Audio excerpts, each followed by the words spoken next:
오늘 부활주일, 이 부활하신 예수님의 은혜와 평강이 우리 모든 주의 심령들과 또 인생 가운데 함께 하시기를 주님의 이름으로 축원합니다. 오랜만에 그림 한 편을 묵상하면서 설교를 시작해 볼까 합니다. 이 그림은 렘브란트의 무덤에서 만난 예수와 막달라 마리아라는 제목의 작품입니다. 1638년에 그렸다고 합니다. 지금 런던에 소장되어 있다고 하는데요. 오늘 본문 말씀을 배경으로 하고 있습니다.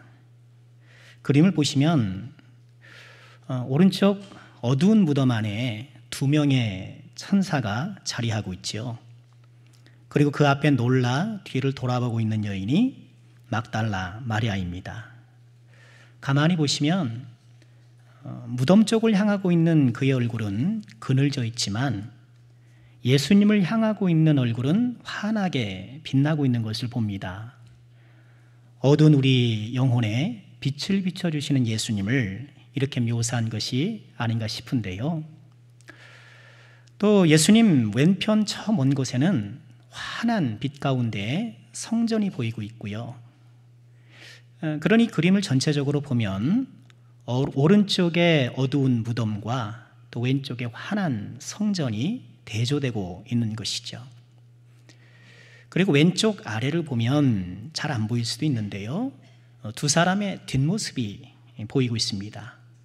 이 곱게 차려입은 두 사람이 아마도 부활하신 예수님을 만나지 못한 채로 집으로 돌아가는 것이 아닌가. 아마도 베드로와 요한이 무덤을 찾았다가 집으로 돌아간 것을 저렇게 묘사한 것이 아닌가 그렇게 생각됩니다. 이 그림에서 가장 눈에 띄는 것은 예수님의 복장입니다. 예수님은 넓은 창이 달린 모자를 쓰고 계시고요. 또 손에는 삽을 들고 계시고 허리에는 칼을 차고 계시죠. 예수님의 이런 모습은 막달라 마리아가 예수님을 동산지기로 오해한 것을 반영하고 있습니다. 렘브란트는 왜 막달라 마리아가 오해한 모습으로 예수님을 묘사했을까? 오늘 말씀 가운데 그 답을 찾아보실 수 있을 것입니다. 자, 우리 말씀으로 돌아와서요.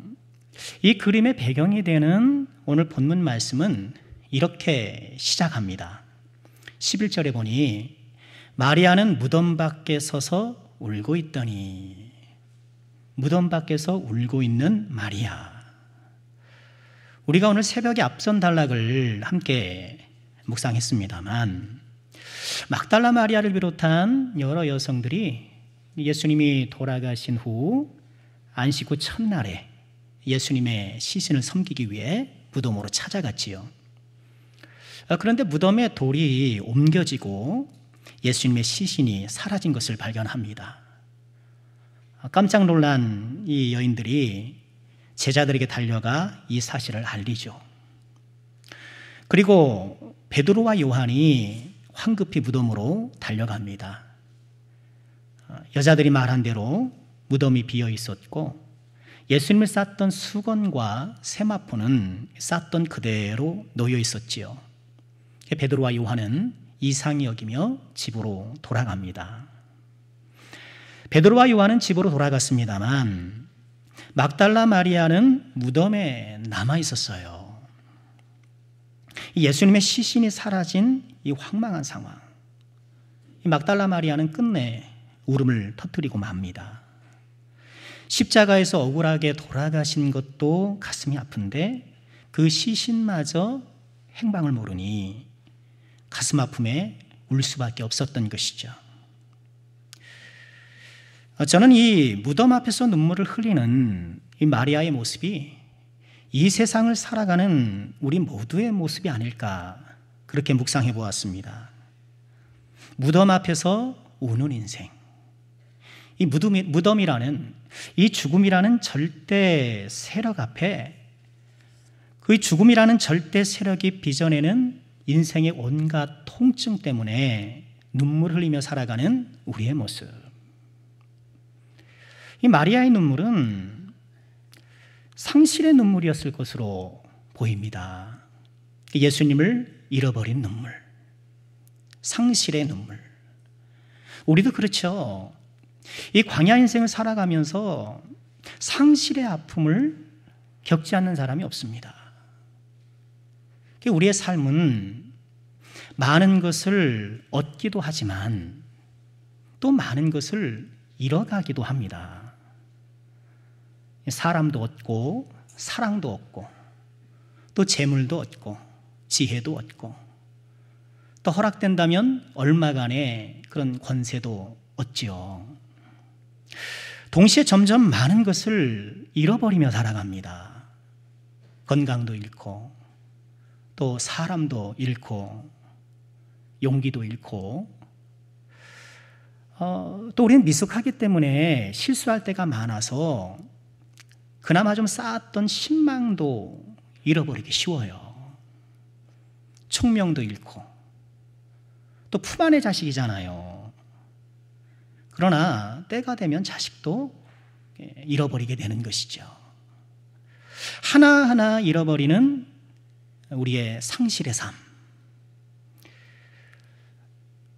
그래서 우리는 이 잃어버림의 눈물, 상실의 눈물을 흘리며 살아가는 것이지요.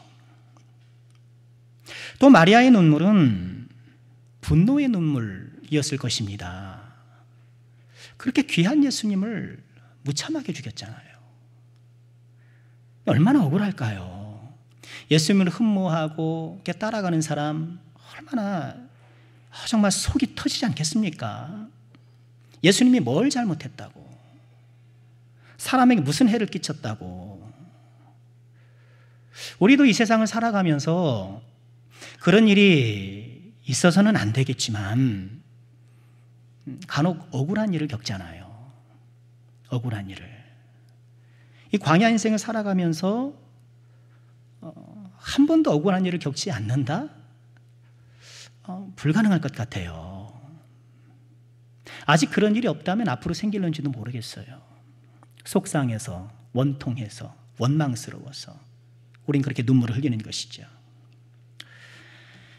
마리아의 눈물은 자괴감의 눈물이 아닐까 싶습니다. 주님이 그렇게 권력과 폭력의 횡포 아래 무기력하게 돌아가셨는데 아무것도 할 수 없었잖아요. 아무것도 할 수 없었어요. 그래 더 화가 나는 것이죠. 우리 인생에 시련이 닥쳐오면 그 시련 때문에도 속상하기도 하지만 그 시련 가운데에 내가 아무것도 할 수 없다라는 것이 더 나를 힘들고 아프게 하는 것이죠. 나의 무능 때문에. 내가 좀 능력이 있었더라면, 내가 그때 좀 더 지혜로웠더라면, 내가 좀 인품이 좀 더 따뜻하고 온유했더라면 우리 아이가 좀 더 따뜻한 마음으로 살아가지 않았을까. 그런 뒤늦은 후회도 하게 되는 것이죠. 이 무덤 앞에서 눈물을 흘리는 이 마리아의 모습은 무덤 인생의 횡포 앞에 눈물을 흘릴 수밖에 없는 우리의 모습을 대변하고 있는 것이죠. 그런데 이렇게 무덤 앞에 울며 탄식하는 막달라 마리아에게 누가 찾아오셨나요? 누가 다가오셨나요? 부활하신 예수 그리스도. 그 무덤 앞에서, 그 절대 절망 앞에서 눈물을 흘리고 있는 막달라 마리아를 찾아오사 눈물을 닦아주시고 소망을 주시고 무덤 인생의 과격한 횡포 아래 눈물 흘리며 신음하는 모든 사람들에게 우리 예수님이 소망이 되시는 것입니다. 오늘 우리가 읽은 이 말씀은요, 무덤 앞에서 눈물을 흘리며 살아가는 우리 모두에게 소망을 주시는 부활하신 예수님의 소망의 메시지로 가득 차 있습니다.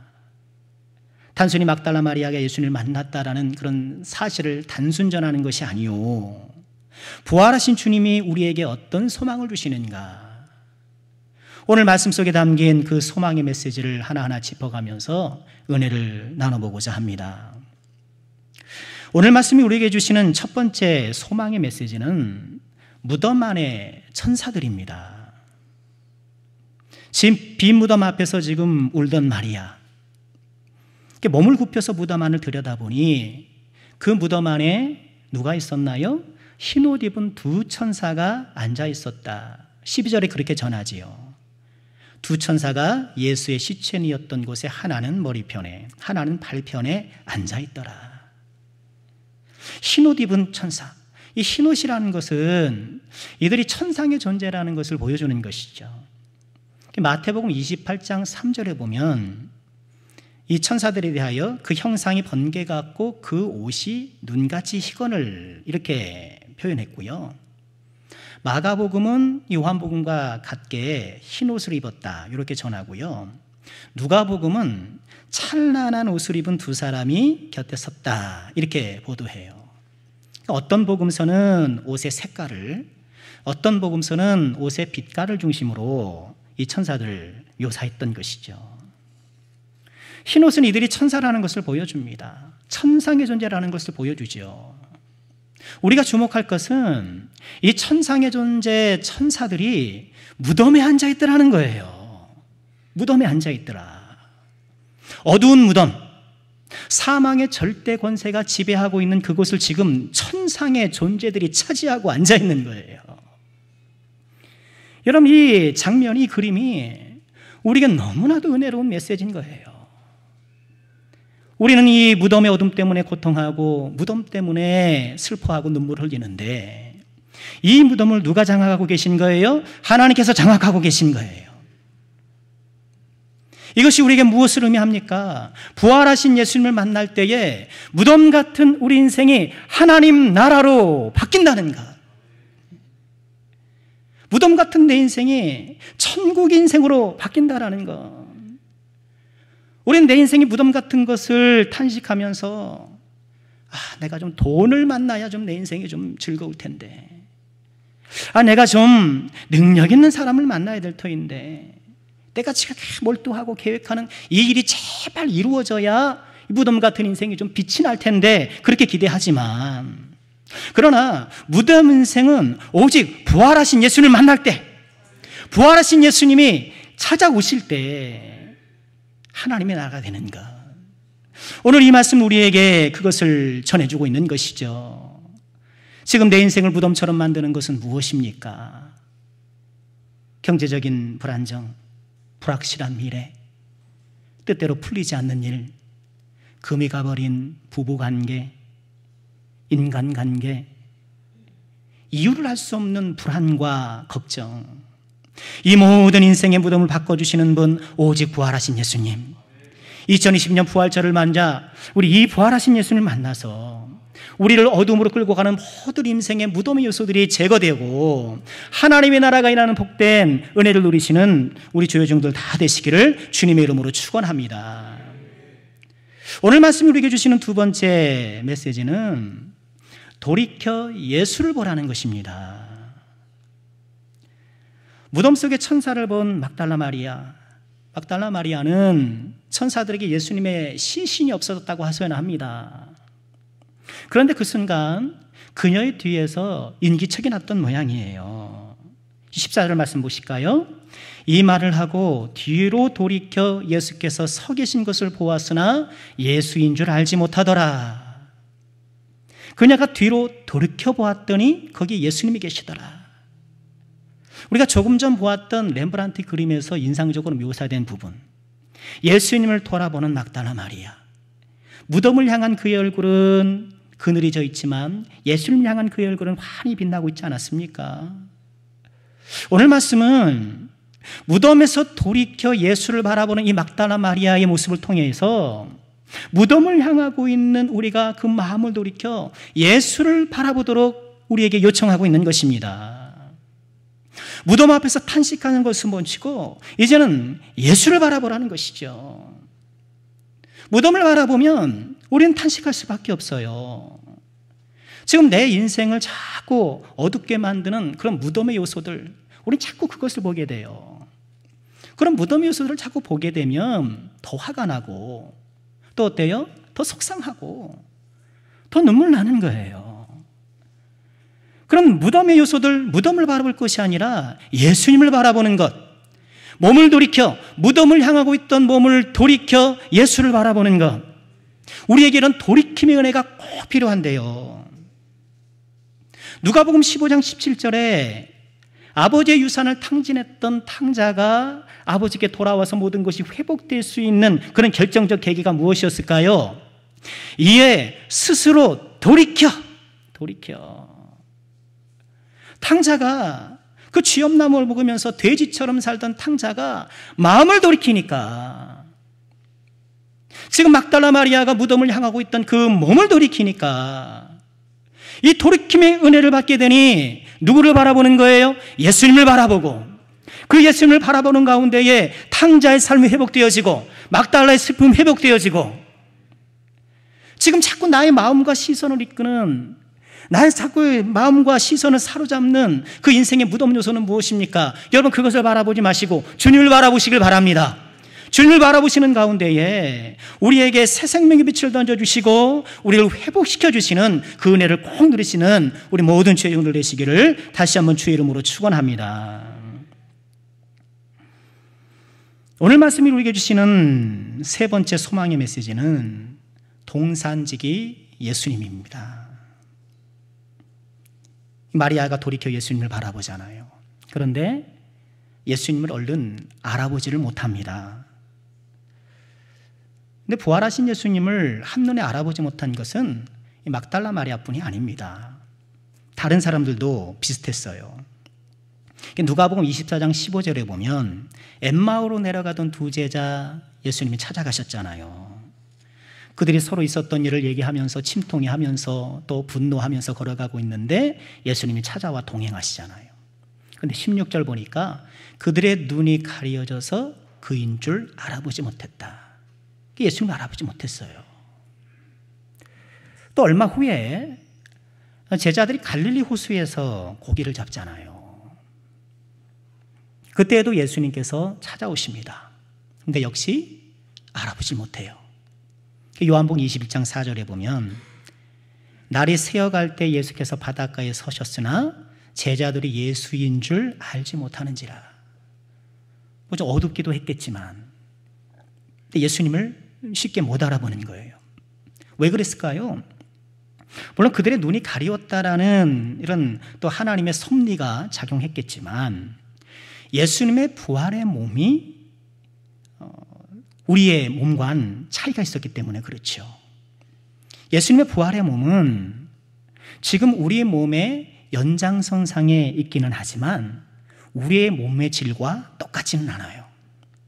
고린도전서 표현에 따르면 부활한 몸은 신령한 몸이다. 지금 우리가 갖고 있는 이런 몸이 있잖아요. 그러나 이런 육체가 전부가 아니요 신령한 몸으로 다시 살아난다. 이 부활장에서는 그렇게 이야기하거든요.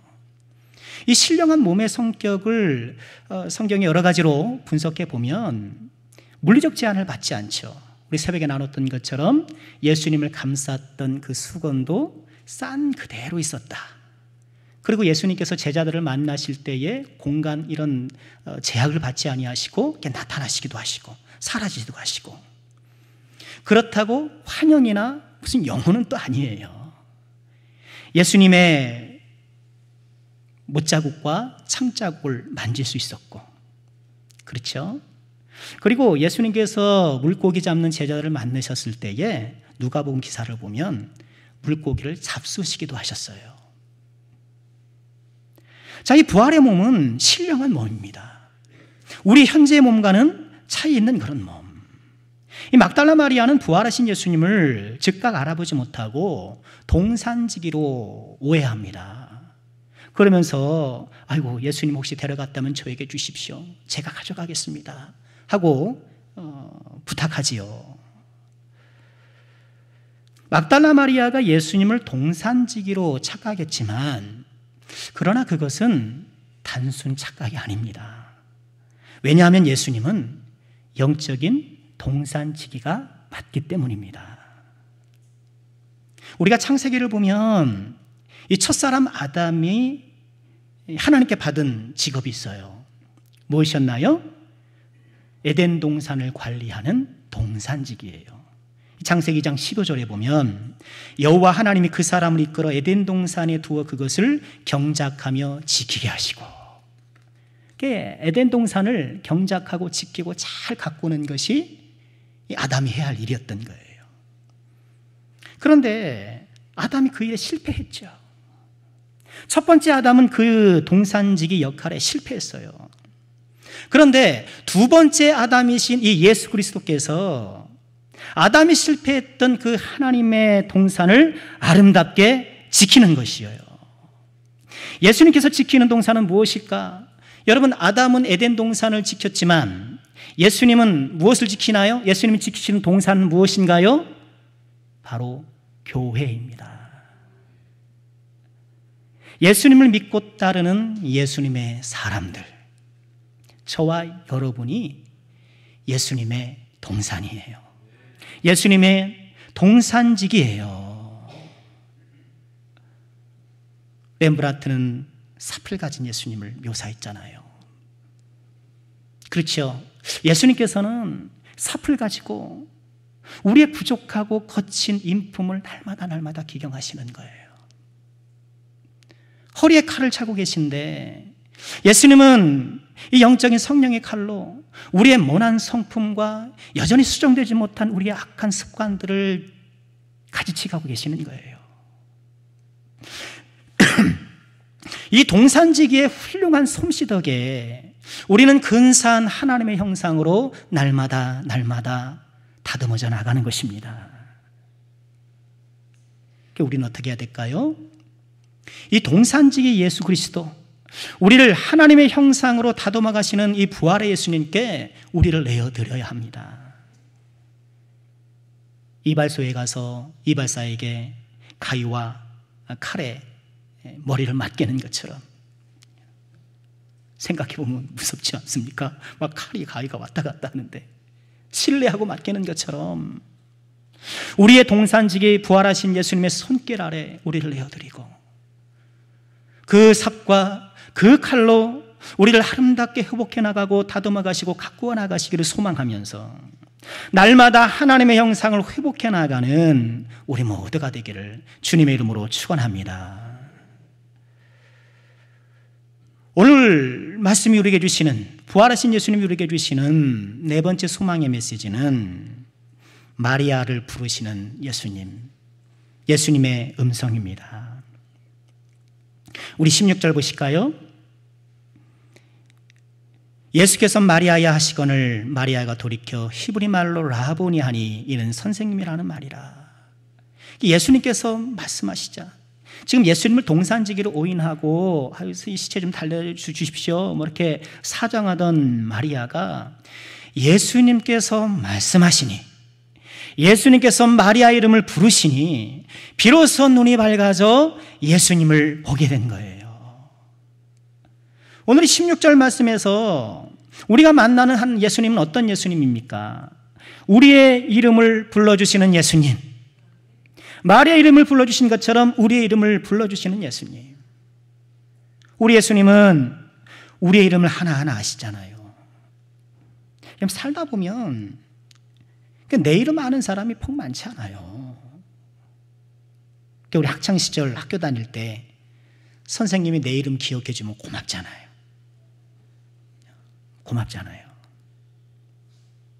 힘이 나잖아요.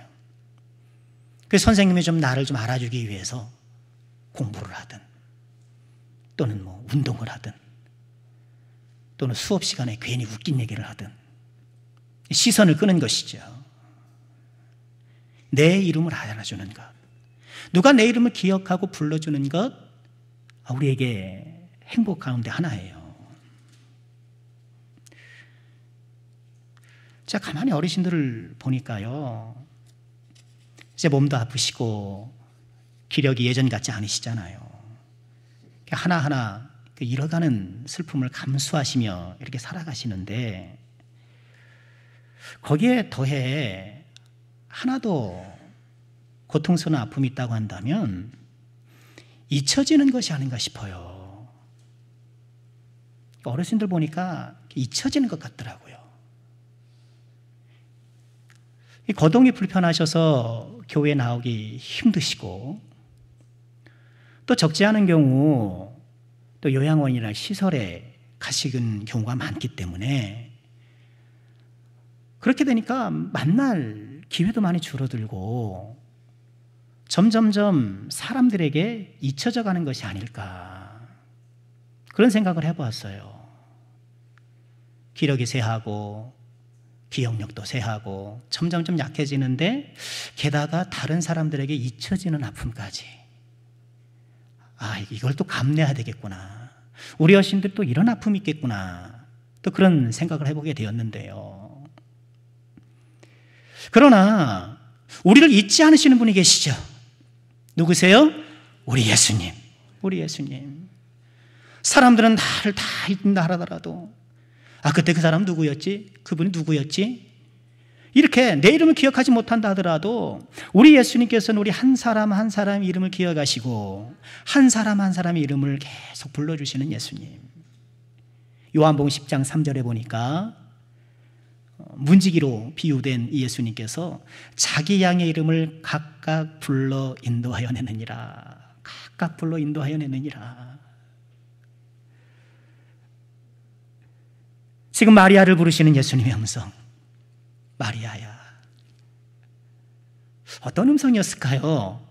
예수님 당시에 살았던 사람들은 그게 큰 축복이었던 것 같아요. 예수님의 목소리, 우리 흔히 드라마나 영화에서 보는 것처럼 중저음의 중저음의 그런 목소리셨을까?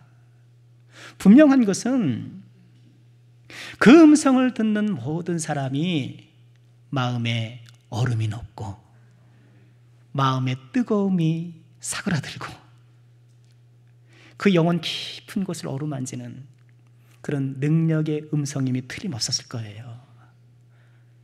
이 음성을 들으시길 주의 이름으로 축원합니다. 주님께서 음성으로 말씀으로 다가오실 때에, 그렇잖아요. 우리가 얼마나 힘듭니까? 무덤 앞에 울고 있는 것이 그 마리아의 모습이 우리의 모습인데, 이 인생의 탄식과 슬픔을 우리가 무엇으로 녹여냅니까? 무엇으로 녹여내요? 내 영혼에 울려 퍼지는 예수님의 말씀, 예수님의 음성. 그 음성이 내 마음속에 탁 녹아지면 모든 것들이 눈 녹듯이 싹 사라지고 새 힘이 솟아나는 것이죠. 이 예수님의 말씀, 예수님의 음성을 꼭 들으시길. 오늘 이 마리아를 부르시는 예수님은 지금 무덤 앞에서 탄식하고 고통하는 모든 인생들에게 내가 너의 이름을 불러주겠다, 내가 너의 심령에 나의 음성을 들려주겠다 약속하시고 말씀해 주시는 것입니다. 나를 부르시고 나에게 말씀해 주시는 이 예수님의 음성을 꼭 들으시고, 이 부활하신 예수님의 음성이 우리 심령에 가득 참을 통하여서 마치 그릇에 물이 차오르는 것처럼 우리 심령에 평강이 차오르는 놀라운 은혜를 누리시기를 주님의 이름으로 축원합니다. 오늘 마지막으로 우리가 묵상해 볼 소망의 메시지는 나를 붙들지 말라는 예수님의 말씀입니다. 17절에 예수님께서 말씀하셔요. 예수께서 이르시되 나를 붙들지 말라, 내가 아직 아버지께로 올라가지 아니하였노라. 그런데 이 말씀은요, 마태복음 28장 9절 말씀과 좀 충돌하는 것처럼 보여요. 마태복음 28장 9절에서는 이 장면을 이렇게 이야기합니다. 예수께서 그들을 만나리시되 평안하냐 하시거늘 여자들이 나아가 그 발을 붙잡고 경배했다. 뭐지? 마태복음은 그 발을 붙잡았다고 했는데 요한복음은 나를 붙들지 말라. 이게 뭘까? 이 성경이 안 맞는 것 아닐까? 이 성경 틀렸네. 여러분, 이것은요, 성경이 틀렸다라는 증거가 아니라 믿을만하다라는 증거예요. 왜요? 우리 같으면, 그렇죠? 우리 같으면 어떤 일을 이야기할 때, 그렇죠? 맞지 않는 것은 막 맞춰서 얘기하잖아요. 일본에 내가 그걸 가공하고 그걸 재단해서 말해야 되잖아요. 그러나 성경은 그렇지 않아요. 이렇게 얼핏 보기에 의구심이 드는 마치 반대인 것 같지만 그대로 남겨두는 거예요. 그래서 성경을 더 믿을 만한 거예요. 자, 어쨌든 그러나 이것은 결코 충돌하는 말씀이 아니에요. 마태복음 28장 말씀은 예수님의 발을 붙잡고 절했다는 내용이고, 오늘 본문 이 말씀은 나를 붙들지 말라, 이 말씀은 절대 손대선 안 된다, 나 건드리면 안 된다, 큰일 난다, 그런 것이 아니라 계속 붙잡고 있지 말라라는 그런 의미예요. 문법적으로 그래요. 오늘 본문에 나를 붙들지 말라라는 이 명령형은 헬라어의 현재형이거든요. 그런데 현재형은 영어의 현재 진행형과 같은 뜻을 갖고 있어요. 계속 반복되고 있는 상황이죠. 그러니까 계속 붙잡고 있지 말라라는 거예요. NASB 영어 성경이 이것을 잘 반영하여 번역했습니다. Stop clinging to me. 나를 계속 붙잡고 있지 말라는 거예요. 연결이 되죠. 처음에 예수님의 발을 붙잡았던 모양이에요. 그런데 이 막달라 마리아와 또 여인들이, 여러분 오늘 본문에도 막달라 마리아만 등장하지만 그러나 여러 여인들이 있다는 것을 우리는 또 알아야 합니다. 이 여인들이 예수님을 계속 붙들고 있는 거예요. 마치 변화산상에서 예수님이 변화하는 모습을 보고 이 베드로가 뭐라 그럽니까? 우리 초막셋을 짓고 여기 사십시다, 여기 거하십시다, 그런 것처럼. 그러나 예수님께서는 나를 붙들지 말라, 붙들지 말라. 여러분 붙들다라고 우리말이 번역을 했는데요, 먼저 성경에서는 말을 만지지 말라 이렇게 번역을 했어요. 그러니 절대 나를 건드리면 안 돼, 뭐 이런 느낌이 있기 때문에 새롭게 성경이 번역되면서 붙들지 말라라고 또 정확하게 번역한 거예요. 붙들지 말라라는 우리말 뜻이 뭔가요? 놓치지 않게 꽉 쥐다, 가지 못하게 말리다, 이런 뜻이거든요. 이 말씀은, 오늘 나를 붙들지 말라라고 하는 이 예수님의 말씀은 우리가 어떻게 부활하신 예수님께 나아가고 예수님을 대해야 하는가를 보여주는 말씀입니다. 붙들다는 것, 내가 뭔가를 접촉하는 것, 이것은 내가 외부의 것을 감각하고 인식하는 방법이잖아요. 내가 만져서 이게 뭔지를 알고 느끼고, 알고 느낄 뿐만 아니라, 느끼고 알 뿐만 아니라 이 붙드는 걸 통해서 우리가 소유하잖아요. 소유해요. 나를 붙들지만 하는 이 예수님의 말씀은 지금 예수님, 부활하신 예수님께 나아갈 때에 이런 인간적 방식으로 나아가서는 안 된다라는 것을 말씀해 주는 거예요. 어떤 방식인가요? 부활하신 예수님께 다가갈 때에 인간적 사변의 방법 생각하는 거예요. 논리, 어떻게 죽었나 살았나, 어떻게 죽은 사람이 사냐, 이런 논리적 사변으로 접근하는 것, 그렇게 예수님 접촉하려 하는 것, 또는 학문 탐구의 방식으로, 또 과학적인 방식으로 예수님께 접근해 나아가는 것. 오늘 새벽에도 우리가 잠시 묵상했는데 요한이 무덤 안을 들여다봤잖아요. 들여다보고 믿었다, 들여다보고. 내가 과학으로 들여다보고 어떤 철학과 나의 어떤 상식과 이런 것들을 들여다보면 어때요? 보조적 도움은 혹시 받을는지 몰라요. 보조적 도움은 받을지 몰라요. 그러나 부활하신 예수님을 만날 수는 없는 거예요. 부활하신 예수님은 이런 인간적인 접촉 방법으로 다가갈 때 믿어지고 만나지는 것이 아니라 어떻게 해요? 믿음으로. 믿음으로 주님께 나아갈 때에, 믿음으로 주님을 접촉할 때에 비로소 부활의 주님을 만나게 되는 거예요. 부활하신 예수님을 만났던 사람들을 살펴보면 이 원리가 그대로 적용되는 것을 보게 돼요. 부활하신 예수님이 누구를 만나주셨나요? 생각 같아서는 정말 빌라도 한번 찾아가주면, 그렇죠? 네가 나를 내줬지? 나 살아났어? 하고 짠 나타나면 뭐 놀라 자빠지겠죠. 대제사장들, 야 너네가 음모 꾸며가지고 나를 그렇게 십자가에 못 알았지? 매달았지? 나 이렇게 살아났어? 짠 나타나면 그들이 벌벌 떨면서 그냥 고꾸라질 것 같던데, 그러나 그들에게 나타난 것이 아니요, 누구에게 나타나셨습니까? 예수님을 믿는 사람들, 아직은 부족하고 연약하지만 예수님을 따르고자 하는 그 믿음으로 주님 앞에 나아가는 자를 만나주시는 거예요. 오늘날도 마찬가지입니다. 오늘날에도 부활의 주님을 만날 수 있는 사람은 예수님을 믿는 사람밖에 만날 수가 없는 거예요. 사람들은 부활을 다 무시해요. 무슨 판타지도 아니고 무슨 종교가 이상한 걸 주장한다는 거예요. 이상한 걸 주장한다는 거. 그저 내가 이 현실에서 어떻게 바르고 어떻게 정확하고 올바르게 살아갈지를 제시해야 되지, 무슨 죽은 자가 살아나고 무슨 천국이고 무슨 소설 쓰냐는 거예요. 망상이라는 거죠, 망상. 그러나 이렇게 인간적 접촉으로 예수님을 붙들려고 하는 이런 시도들, 그런 것들은 예수님을 알 수가 없는 거예요. 오직 믿음으로만 주님을 알 수 있고 믿음으로만 부활의 주님을 만날 수 있는 것. 그러니 정말 우리에게 부활의 믿음을 신앙할 수 있는 이 믿음 주심이 얼마나 감사한지. 내가 믿으려고 믿어지든가요? 아유, 믿으려고 안 믿어집니다. 그런 사람들이 너무너무 많아요. 우리는 이 부활하신 예수님을 믿음으로 붙들 때에 이 세상은 여전히 부활을 비웃고 비웃을 부활을 망상이라고 그렇게 조롱하고 죽는 사람이 다시 살아나는 거 그런 일은 없을 거라는 그런 확신 가운데, 우리보다 믿음이 더 좋아요. 그런 확신 가운데 살아가는데 우리는 믿음으로 주님을 붙들고 믿음으로 주님을 접촉하여서 이 부활의 주님을 끝까지 붙잡는 신실한 그리스도의 제자가 꼭 되어야 되겠습니다. 이 부활의 주님을 꼭 붙잡고 나아갈 때에 그때 마침내 우리가 생명의 부활로 다시 일어나게 되고 주와 함께 영원한 복락 가운데에 왕노릇하며 하나님께 감사의 몸을 쓰는 복된 인생을 우리가 살게 되는 것임을 믿으시기를 주의 이름으로 축원합니다. 말씀을 마치고자 합니다. 오늘 부활주일 무덤 앞에서 울고 있는 마리아를 우리가 함께 묵상하였습니다.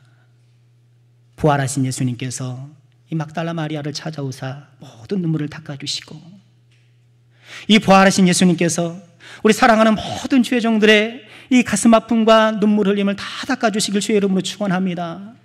무덤조차도 천사들이 장악하는 하나님의 나라가 되게 하시고, 우리를 돌이켜 예수를 보게 하시고, 우리 심령과 인생의 솜씨 있는 동산지기가 되어서 우리를 이끌어가 주시고, 우리 이름을 불러주사 기억해 주시고, 우리에게 믿음 주사 부활의 주님을 끝까지 따르게 하시는 이 주님의 놀라우신 은총, 이 부활의 예수님께서 주시는 이 놀라운 은혜와 소망 가운데에 이 거칠고 험한 인생 승리의 길을 날마다 걸어가는 우리 남성께 모든 권속들 되시기를 주님의 이름으로 축원합니다.